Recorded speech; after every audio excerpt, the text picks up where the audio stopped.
Bonjour, bienvenue au webinaire du groupe Pentalogue sur le GDPR. Nous vous remercions pour votre présence. Je suis Steve Jim Guamiaro, responsable juridique du groupe Pentalogue, et j'animerai ce webinaire. La séance des questions sera après la présentation. Merci.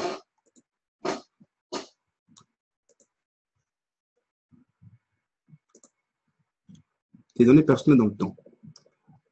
L'Allemagne a été le premier pays à se doter d'un texte général sur la protection des données personnelles. Loi fédérale de 1977. Ensuite, la France, en 1978, se dote de sa première loi relative à la protection des données personnelles, la loi informatique et liberté. Le premier texte européen date de 1995, c'est la directive 46CE. Ensuite, le début des années 2000 est marqué par l'adoption de la Charte européenne des droits fondamentaux, avec ses articles 7 et 8 qui consacrent la protection des données personnelles, et l'adoption du Safe Harbor, accord entre l'Union européenne et les États-Unis, permettant le transfert de données personnelles depuis l'Europe vers les États-Unis. Puis on observe progressivement une augmentation de la cybercriminalité, après un renforcement ensuite des lois fondamentales, des lois nationales. Les années 2000 sont aussi l'avènement de Wikileaks. En 2007, et il faut bien le rappeler que c'est aussi une nouvelle consécration du droit de la protection des données personnelles avec le traité fondamental de l'Union européenne, le traité de Lisbonne, avec son article 16 également qui parle de données personnelles. Puis au début des années 2010, c'est la stupeur avec les révélations snowden sur les programmes de surveillance de masse de la NSA dans le monde entier. Un premier coup de semonce arrive de la CJUE avec après de nombreuses plaintes. Le Safe Harbor est annulé. Il ne présente pas suffisamment de garanties lorsque les données sont stockées aux États-Unis. Un véritable coup de tonnerre. Mais en 2016, descente du Safe Harbor, on passe au Privacy Shield. À peine adopté que les critiques fusent en masse, pas assez de garanties de protection côté États-Unis. Enfin, en 2016 également, le GDPR est adopté le 14 avril 2016 et entré en vigueur en 25 mai 2018. Ceci étant dit, il faut bien comprendre que le GDPR arrive dans un contexte précis. Tout d'abord, il y a une augmentation substantielle des flux transfrontaliers de données personnelles au sein de l'Union. Ensuite, le GDPR, il faut le noter, il fait entrer l'Europe dans le XXIe siècle, face à une évolution rapide des technologies de la mondialisation. Et ensuite, sur le plan national, on est face à une fragmentation des législations des États membres de l'Union européenne ne permettant pas une protection des données personnelles cohérente et efficace sur le territoire de l'Union européenne. Le GDPR, c'est un texte dense, 173 considérants et 97 articles.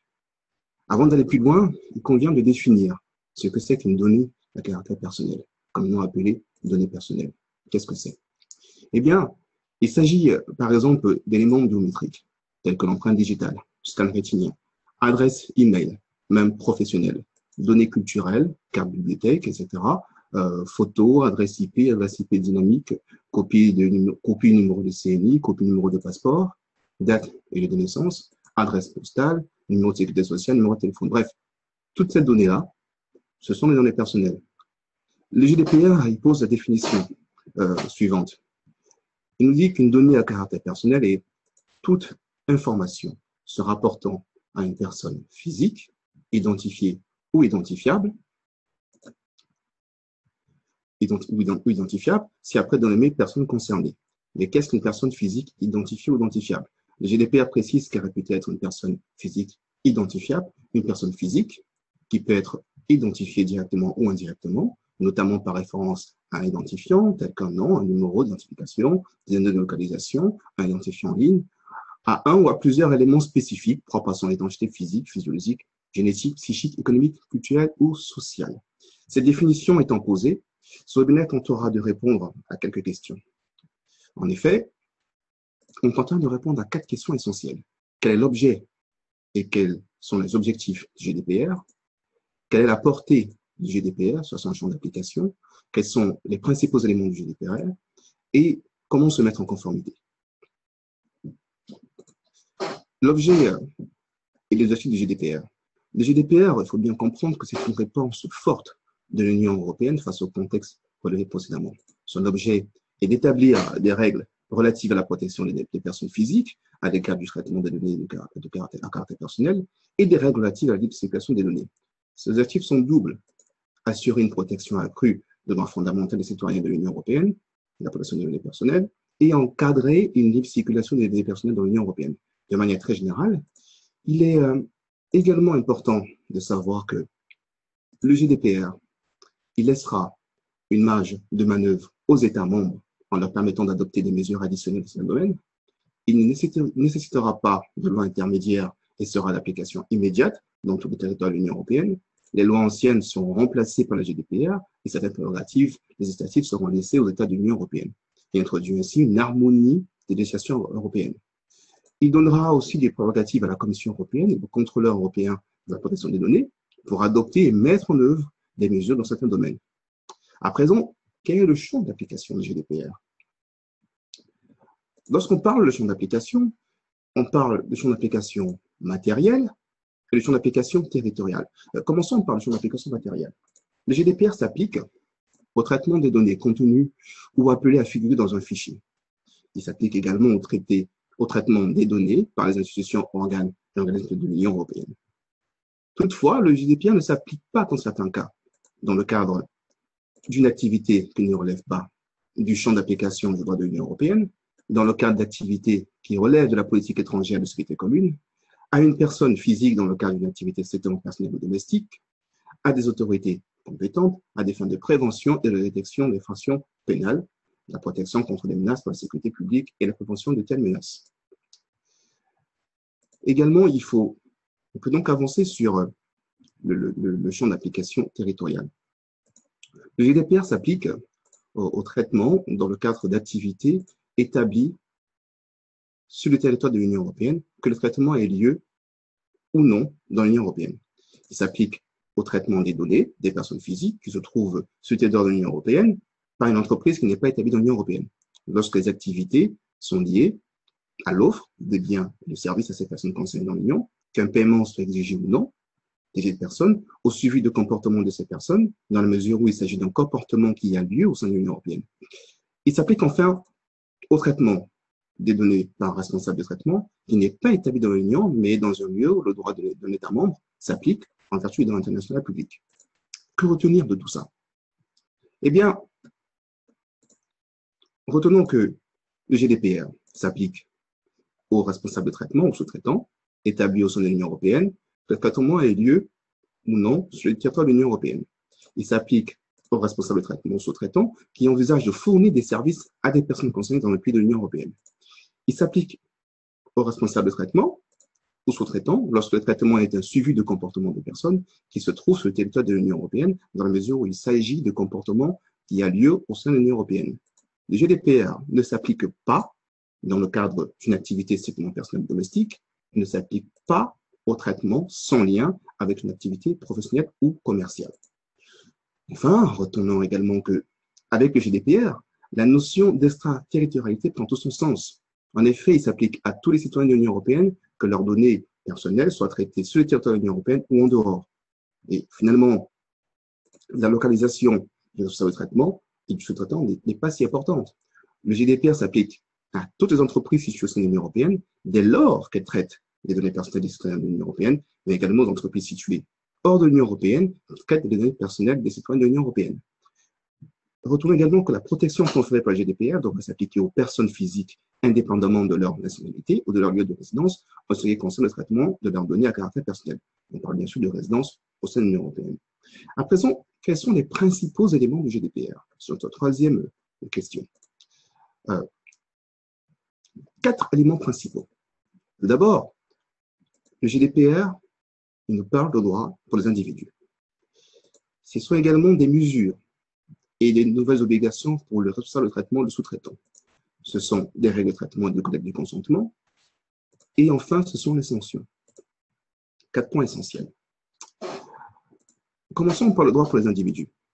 Le GDPR, il faut bien le retenir, redonne le contrôle des données personnelles des citoyens de l'Union européenne. En effet, s'il maintient des droits existants, il en consacre de nouveaux. Le maintien des droits existants concerne le droit d'accès, plus de clarté sur la collecte de traitement de données et leur disponibilité, le droit de rectification, c'est obtenir dans les meilleurs délais une rectification des données et que celle incomplète soit complétée. C'est le droit d'opposition, c'est-à-dire le droit de s'opposer à tout moment au traitement de données lorsque celui-ci est nécessaire à l'exécution d'une mission d'intérêt public ou aux fins d'intérêt légitime du responsable de traitement. Cela implique le droit de s'opposer au traitement fait à des fins de prospection, par exemple. Le GDPR, c'est la consécration des droits nouveaux. On l'a dit. Qu'est-ce que c'est? Cela concerne le droit à la portabilité des données. C'est un droit destiné à faciliter le transfert de données à caractère personnel entre deux prestataires de services pour les procédures automatisées à deux conditions, lorsque le traitement est fondé sur un contrat ou le consentement, et un caractère automatisé du traitement mis en œuvre. C'est-à-dire, la personne, au fond, aura la possibilité de récupérer ses données personnelles qu'elle a communiquées dans un format ouvert et lisible par une machine, c'est comme ça qu'elle les recevra. Elle pourra ainsi les stocker ou les transmettre facilement à notre responsable en vue de leur réutilisation. Mais ce droit, à ses limites, il ne doit pas porter atteinte aux droits et libertés d'autres personnes. Le GDPR, c'est également le droit à la limitation du traitement. C'est le droit d'obtenir la limitation du traitement lorsque la personne concernée s'y est opposée, lorsqu'elle conteste les issues des données, lorsque le traitement est illicite ou lorsqu'elle en a eu besoin pour la constatation de laisser sur la défense de ses droits en justice. Il y a également, on ne le mentionne pas, le droit de ne pas faire l'objet de décisions fondées exclusivement sur le traitement automatisé, y compris le profilage. C'est lorsqu'il produit des effets juridiques concernant affectant l'individu, sauf lorsque cette décision est nécessaire à la conclusion ou l'exécution d'un contrat ou fondée sur un consentement. Retenez que lorsqu'on parle des mesures et obligations pour le traitement, le sous-traitant, avant même d'aller plus loin dans ce sujet, on peut déjà se dire que le GDPR entraîne que les entreprises, qu'elles soient sous-traitantes ou responsables de traitement, une aubaine. C'est vraiment une aubaine. Pourquoi? Parce que d'abord, ça représente une économie de 2,3 millions d'euros selon la Commission européenne. On en finit avec 28 lois de protection de données différentes pour une loi unique. Donc, ça fait du bien à tout le monde. Sur un point de vue administratif, il y aura la suppression de certaines obligations de notification, par exemple la déclaration NIL en France, pas besoin de la faire. Enfin, le GDPR, c'est la libre circulation des données personnelles tout en les protégeant. Et pour cela, c'est la mise en place d'un guichet unique. Le choix d'une seule autorité de protection des données pour une entité multinationale, par exemple. C'est une aubaine. Retenez que c'est à celui qui traite les données de prouver qu'il respecte le GDPR. Eh bien, comment il le fait? Par de nouvelles mesures, on l'a dit. Et ces mesures sont de deux ordres. Il y en a qui vont garantir le respect de la conformité, il y en a qui vont garantir le respect de la sécurité. Lorsqu'on parle de garantie du respect de la conformité, c'est la mise en œuvre de mesures appropriées et techniques organisationnelles pour s'assurer et être en mesure de démontrer que le traitement de données personnelles est conforme au GDPR. Ces mesures comprennent la mise en œuvre de politiques appropriées en matière de protection, de privacy policy. Sachez qu'il n'y a pas de présomption de respect de la du GDPR, mais les présomptions existent si il y a un code de conduite certifié par un label unique, par exemple. Alors, garantie de respect de conformité, deux techniques sont préconisées par le GDPR. D'abord, il y a le privacy by design. Le responsable de traitement doit mettre en œuvre ces mesures au moment de la détermination des moyens de traitement et au moment du traitement lui-même. C'est la pseudonymisation des données et la minimisation des données. Pour appliquer de façon effective les principes de protection de données afin de répondre aux exigences du GDPR. C'est également le privacy by default. C'est la mise en œuvre des mesures précitées pour garantir que par défaut, seules sont traitées les données personnelles nécessaires au regard de la finalité spécifique du traitement. Comment? Il faut voir la quantité de données collectées, l'étendue de leur traitement, leur accessibilité et leur durée de conservation. Le responsable de traitement garantit ainsi que les données personnelles ne sont pas rendues accessibles à un nombre indéterminé de personnes, sans l'intervention physique de la personne concernée. Les nouvelles mesures sont également, je vous le disais, garanties de sécurité. C'est par la mise en œuvre de mesures de sécurité et techniques organisationnelles appropriées pour garantir la sécurité des données personnelles. Comment? C'est compte tenu de l'état des connaissances, des coûts de mise en œuvre, de la nature, de la portée, du contexte, des finalités du traitement, des risques dont le degré de probabilité et de gravité varie pour les droits et libertés des personnes physiques. Quelles sont à présent les nouvelles obligations pour le service de traitement et le sous-traitant? Il s'agit de 4 éléments très importants. Premièrement, il s'agit de ce qu'on appelle le PIA, Privacy Impact Assessment. Lorsque les technologies de mise en œuvre présenteront un risque pour le respect de la vie privée des personnes concernées, le responsable de traitement, le ou les, devront évaluer eux-mêmes les traitements des données personnelles et les risques en résultant pour les personnes concernées au moyen d'études d'impact, puis mettre en place des mesures appropriées en conformité avec le règlement. Ceci est obligatoire pour le profiling et la surveillance des données à grande échelle. C'est également une obligation la notification des failles de sécurité dans les 72 heures. C'est notifier l'autorité de contrôle dans les 72 heures à partir de la découverte de la faille de sécurité des données personnelles. C'est également notifier les personnes concernées lorsqu'il existe un risque élevé pour leurs droits et libertés. Cette communication, on le dit, n'est toutefois pas obligatoire lorsque toutes les mesures techniques et organisationnelles appropriées ont été mises en place.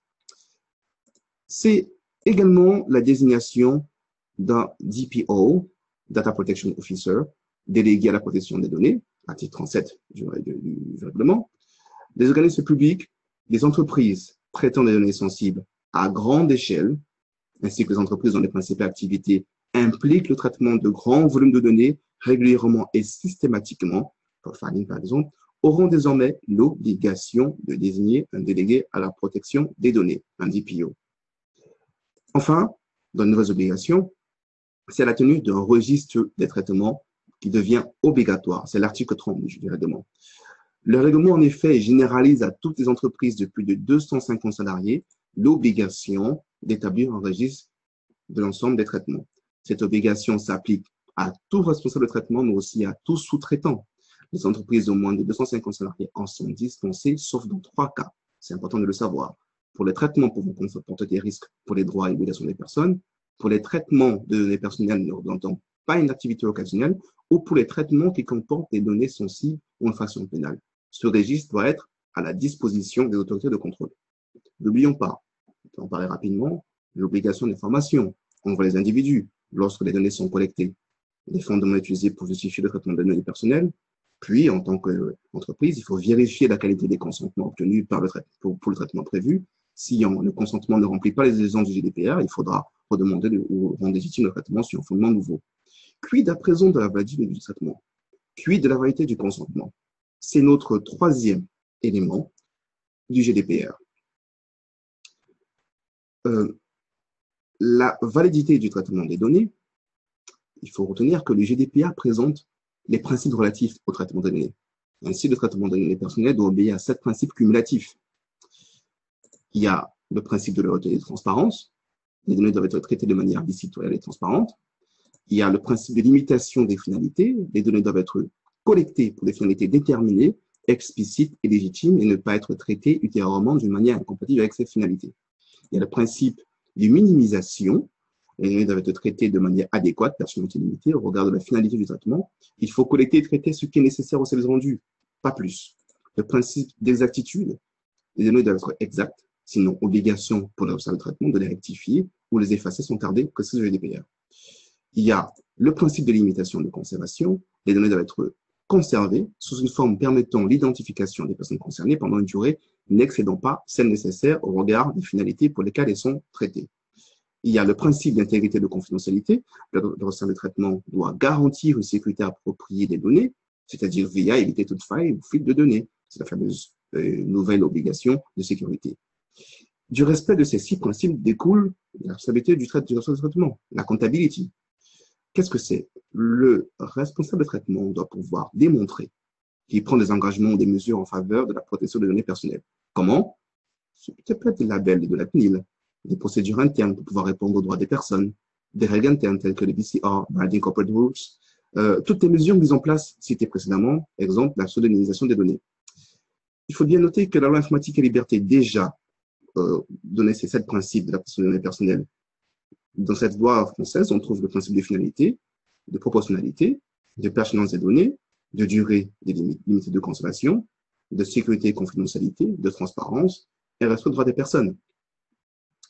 Quid de la licéité du traitement? Il faut bien garder à l'esprit que lorsqu'on parle de licéité, il faut savoir quelles en sont les conditions. Le GDPR nous les précise dans son article 6. Qu'est-ce qu'il nous dit? Il nous dit que le traitement n'est licite que si, et dans la mesure où, au moins une des 6 conditions qu'il cite est remplie. En effet, il s'agit, première condition, la personne concernée a consenti au traitement de ces données à caractère personnel pour une ou plusieurs finalités spécifiques. Deuxième condition, le traitement est nécessaire à l'exécution d'un contrat, auquel bien sûr la personne concernée est partie, ou à l'exécution des mesures contractuelles préalablement de celle-ci. Le traitement est nécessaire au respect d'une obligation légale, à laquelle, bien sûr, le responsable de traitement est soumis. Le traitement est nécessaire à la sauvegarde d'intérêts vitaux de la personne concernée ou d'une autre personne physique. Le traitement est nécessaire à l'exécution d'une mission d'intérêt public relevant de l'exercice de l'autorité publique dont est investi le responsable de traitement. Et enfin, le traitement est nécessaire aux fins d'intérêt légitime poursuivi par le responsable de traitement ou par un tiers. Après avoir déterminé les règles de validité du traitement, quid du consentement? Retenons que le GDPR, il définit le consentement de la personne concernée comme toute manifestation de volonté, libre, spécifique, éclairée, univoque, par laquelle la personne concernée accepte, par une déclaration ou un acte positif clair, que des données à caractère personnel la concernant fassent l'objet d'un traitement. Si on définit le consentement, sommes-nous sûrs qu'il est toujours requis? Cela veut dire qu'il y a des traitements avec consentement ou sans consentement. Le consentement est-il de principe? Donc, n'allons pas si vite. On l'a vu, partons un peu en arrière, on a vu que le consentement n'est licite que si une des six conditions précédemment évoquées est réunie. On a vu également que les données doivent être adéquates, pertinentes et limitées à ce qui est nécessaire en ce qui concerne les finalités pour lesquelles elles sont traitées, minimisation des données. On a vu également que pour que le consentement soit éclairé, la personne concernée devrait connaître au moins les finalités du traitement auquel sont destinées de caractère, les données à caractère personnel. Lorsque le traitement a plusieurs finalités, le consentement devrait être donné pour l'ensemble d'entre elles. Par exemple, lorsque vous donnez votre consentement, le responsable de traitement doit garantir que vous avez conscience du consentement et donner de sa portée. Le consentement n'est pas le principe. Il y a des cas où il n'est pas requis. On va le voir par la suite. Les cas où le consentement n'est pas requis, où il est requis, pardon. Le consentement est requis pour les traitements de données sensibles. Le consentement doit être nécessaire et explicite. Pour le traitement spécifique, exemple décision individuelle, automatique profiling, le consentement doit être également explicite. Le consentement n'est pas requis si le traitement répond à l'un des cas suivants. C'est lorsque le traitement est nécessaire à l'exécution d'un contrat auquel la personne concernée est partie ou à l'exécution d'une mesure précontractuelle prise à sa demande, lorsque le traitement est nécessaire au respect d'une obligation légale, lorsque le traitement est nécessaire à la sauvegarde de l'intérêt vital de la personne concernée, lorsque le traitement est nécessaire à l'exécution d'une mission d'intérêt public relevant de l'exercice de l'autorité publique, lorsque le traitement est nécessaire à la réalisation d'intérêts légitimes poursuivis par le responsable de traitement ou par les tiers. Mais à une condition, il ne faut pas que ces conditions-là prévalent sur l'intérêt ou les droits et libertés fondamentaux de la personne concernée. Pour les traitements avec consentement, comment savoir si le consentement a été donné librement? Comment savoir si le consentement est libre? Le GDPR nous donne des indications également. D'après le GDPR, l'article 7.4 nous aide à déterminer si un consentement est libre. Il faut savoir, entre autres, si l'exécution d'un contrat, y compris la fourniture de services, est subordonnée au consentement de traitement des données à caractère personnel, qui n'est pas nécessaire à l'exécution du dit contrat. Là, on se dit, qu'est-ce que cela veut dire? Eh bien, simplement, si en tant que prestataire, je collecte trop de données non pertinentes au regard des services rendus, la personne concernée peut considérer ne pas avoir donné son consentement. Exemple, j'achète des billets d'avion et je collecte, et le responsable collecte des données non pertinentes. Mon donné de diplôme, mon université, l'identification de diplôme, etc. Ce n'est pas pertinent pour acheter un billet d'avion. Si on revient donc au consentement, cela indique qu'il y a des cas où le consentement n'est pas donné librement. On le voit dans le considérant 42. En effet, le consentement, selon le GDPR considérant 42, le consentement n'est pas librement donné si la personne concernée ne dispose pas des véritables libertés de choix ou n'est pas en mesure de refuser ou de retirer son consentement sans subir de préjudice. Le consentement est présumé ne pas avoir été libre si un consentement distinct ne peut être donné à différentes opérations de traitement de données à caractère personnel, bien que cela soit approprié dans le cas d'espèce. Ou il est présumé ne pas avoir été libre si l'exécution d'un contrat, y compris la prestation d'un service, est subordonnée au consentement, malgré que celui-ci ne soit pas nécessaire à une telle exécution. Que retenir sur le consentement de façon générale? Que retenir? Eh bien, sur le consentement, retenons qu'il doit être donné par une action positive, claire, afin d'établir un accord du moment donné, spécifique, informé sans ambiguïté au traitement. s'il y a un nouveau consentement pour un traitement supplémentaire qui est incompatible avec le but original. Quand il est sous forme écrite, la demande de consentement est présentée sous une forme qui la distingue clairement de ces autres questions. C'est une forme compréhensible et aisément accessible et formulée dans des termes clairs et simples. Attention toutefois au consentement en ligne. Il ne doit plus y avoir une case à cocher pré-remplie. Il n'y a plus de opt-out, même dans la relation B2B. Seulement du opt-in. Donc attention, pas de consentement en cas de silence, de cache coché par défaut ou d'inactivité. Le consentement explicite est requis pour le traitement de données spéciales, de données personnelles, exemple les données sensibles. Donc, il faut que le consentement soit explicite, on l'a vu précédemment. À ce propos, il faut juste rappeler que le traitement de données sensibles n'est par principe interdit. Il s'agit des données relatives à l'origine raciale ou ethnique, données génétiques, conditions religieuses, santé sexuelle, etc. Le traitement reste possible avec un consentement explicite pour des finalités spécifiques. Le GDPR précise également que l'État membre, même avec un consentement explicite, restreint encore le règlement pour certaines catégories. Le consentement doit être vérifiable également. Le consentement parental, requis pour l'accueil de données personnelles d'un mineur. Chaque État peut déterminer l'âge de consentement, 13 ans ou plus, généralement 16 ans. Le consentement peut être retiré à tout moment, droit de rétractation. Les contrôleurs doivent informer les personnes concernées du droit de rétractation avant que le consentement ne soit donné. Attention, le retrait ne rend pas illicite les traitements antérieurs. Puis, à présent, des sanctions.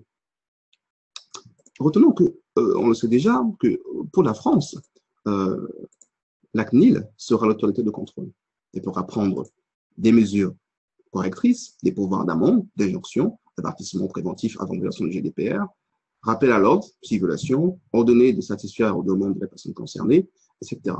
Il pourra s'agir également d'imposer des limitations temporaires ou définitives, voire une interdiction de traitement amende administrative, en plus d'une mesure correctrice. C'est aussi ordonner la suspension d'un flux de données, etc. Ce sont des mesures qui sont plus coercitives. Les sanctions, retenons que l'amende administrative en cas de non-respect de l'injonction peut aller jusqu'à 20 millions d'euros ou 4% du chiffre d'affaires mondial dans l'exercice précédent, le montant le plus élevé étant retenu.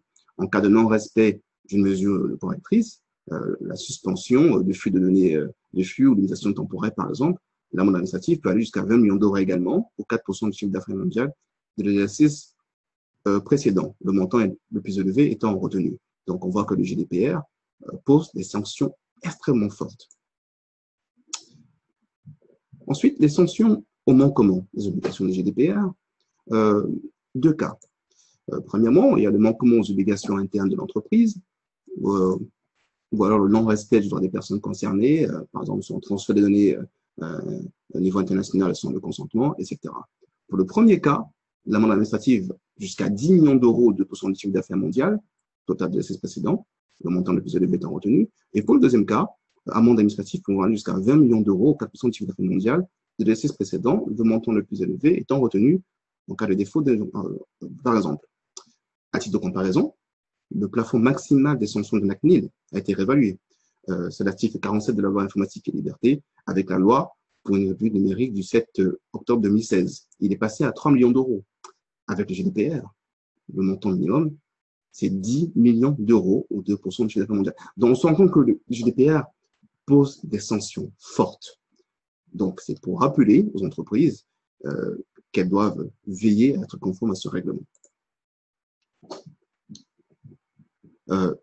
Sachez également que si votre entreprise était déjà en conformité avec la loi informatique et liberté, la mise en conformité devrait se faire dans la douceur. La loi 78 était déjà bien avancée avant le GDPR. Donc, en principe, vous ne partez pas de zéro. Comment se mettre en conformité? Alors, plusieurs étapes.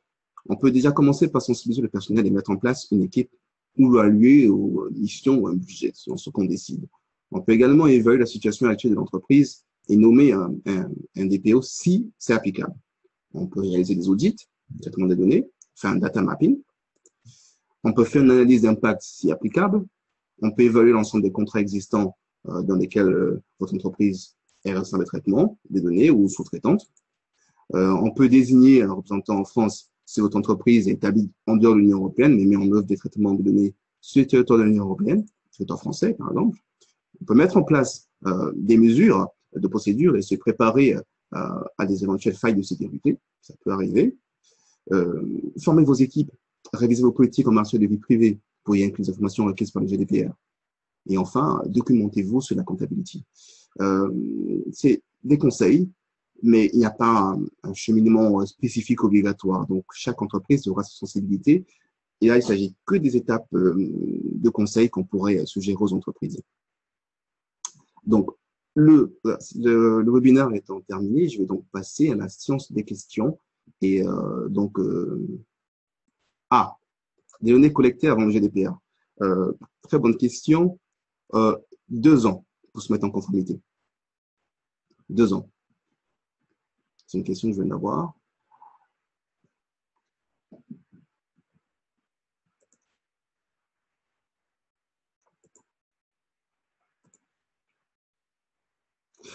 Est-ce que l'entreprise est obligée de nommer un DPO? Non. Si votre entreprise gère les données de façon à grande échelle, oui, elle le doit. Mais si ce n'est pas le cas, si ce n'est pas votre cœur de métier, vous n'avez pas à le faire. Mais désigner dans votre entreprise un service qui sera chargé de mettre en place une conformité. Mais le DPO en lui-même ne sera pas obligatoire si vous ne traitez pas les données personnelles à grande échelle.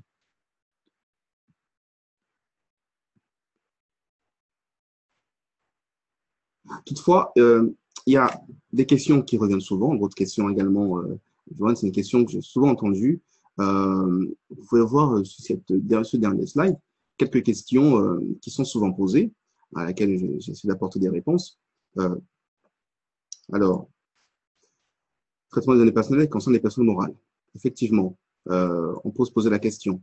Le traitement des données des personnes morales. Sachez que il faut le savoir, le GDPR ne couvre pas le traitement des données en caractère personnel concernant des personnes morales, et en particulier les entreprises de la personnalité juridique, y compris le nom, forme juridique, comme de la personne morale. Une autre question qu'on m'a souvent posée, vous l'avez posée également, merci pour celle-là, les traitements déjà en cours avant d'être en vigueur du GDPR, il faut les mettre en conformité dans les 2 ans. Et une autre question qui vient souvent, en plus celle du DPO, c'est de savoir que devra contenir le registre de traitement.